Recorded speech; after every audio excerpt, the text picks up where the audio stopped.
Okay, this is pretty interesting to me. So this is being reported from Giant Freaking Robot, which is a an online thing. And I will before we get into this, Giant Freaking Robot seems to have an established standard for exclusives like this. Mhm. And at the very least, they seem to issue corrections when they're wrong, which they like. You don't see Mike Zero or Star Wars Theory doing shit like that, right? So this is still like a pinch of salt, grain of salt kind of a deal, but for me, it's a little bit higher bar. But apparently, Keanu Reeves has shot a cameo for the Acolyte. Oh, Which I think is kind of a huge deal, and I'm not sure how I feel about it either. But I'm 100% in favor of this. I'm not sure if I am. So I've mentioned this one thing a billion times to people. I don't think I've shown you I've showed you all of the super critical things you need to see in Game of Thrones, right? Mhm. Like I would pull you to my house and we'd watch an episode. Today we're gonna watch the Battle of the Bastards, right? And it's like all the big snapshots.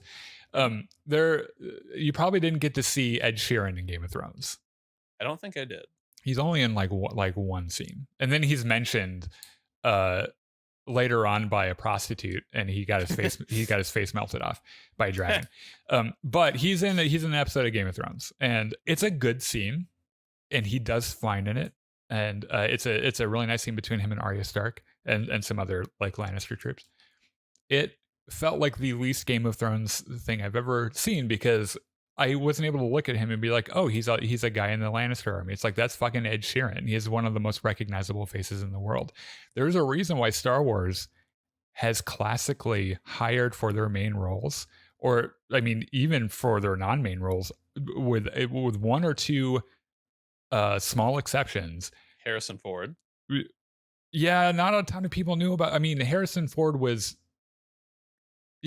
It wasn't like today. A pretty established actor. Yeah, but it wasn't like episode 4 is kind of a weird exception because they had to have a big name to get that movie done.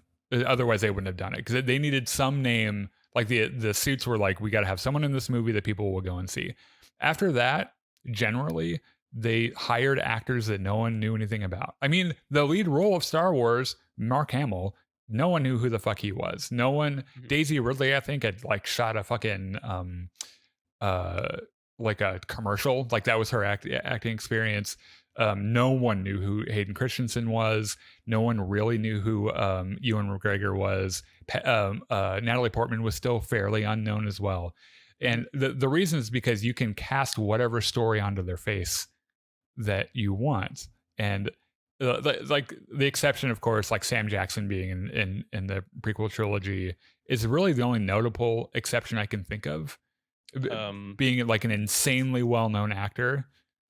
Adam Driver was at least known a little bit before. And just because I didn't know an actor doesn't mean that he was unknown, but I don't think he was that known before Force Awakens. Plus, what's his name? Qui-Gon. Oh, sure, Liam Neeson. Yeah, that would be that would definitely be an exception. Yeah, except that Liam Neeson is never like he's a famous actor, but honestly, and don't take this the wrong way if you're a Liam Neeson fan, most of his movies are really bad. Like, okay, yeah, fair. Like the Taken series, apparently, pretty fucking bad. He's in actually a movie I really like called Rob Roy. It's from decades ago. We should watch it. It's really great. Anyway, so that's my concern about it. However, the thing that like sits on the other end of the scale for this is the fact that he looks like the most Jedi motherfucker I've ever seen. Like Keanu Reeves might be a real life Jedi. So like if he looks the part and he's good in it, like I think it'll matter a little less that he's so famous. So the reasons I'm totally in favor of it are, first, John Wick, where he does some really good action stuff. Yeah, the dude's a fucking genius. He's a very talented martial artist as well. So he does like his own or at least a lot of his own stunts and shit. And you know what? People undervalue, except for the people who've seen it. People undervalue John Wick. I'm not generally a run and gun action movie kind of guy. The John Wick movies are fucking brilliant. Like they're really good movies, and he's good in them. I know that like some people have some problems with like he's kind of stoic, and his delivery can be just kind of like flat, but it's just kind of how it. That's just how he. That's how he talks. It's just kind of how he is. So like I don't know.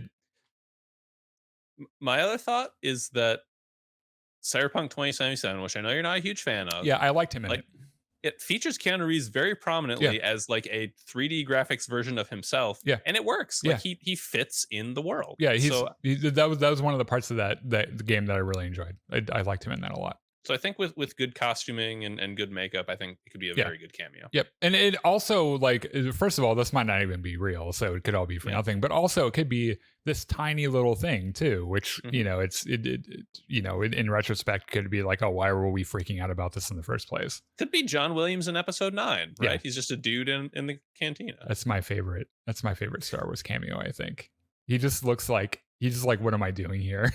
Yeah. I have forever forged and ensured the path of orchestral music in the entire world for the last 60 years of my career, and here I am wearing a prosthetic fucking eyepiece pretending to be an alien.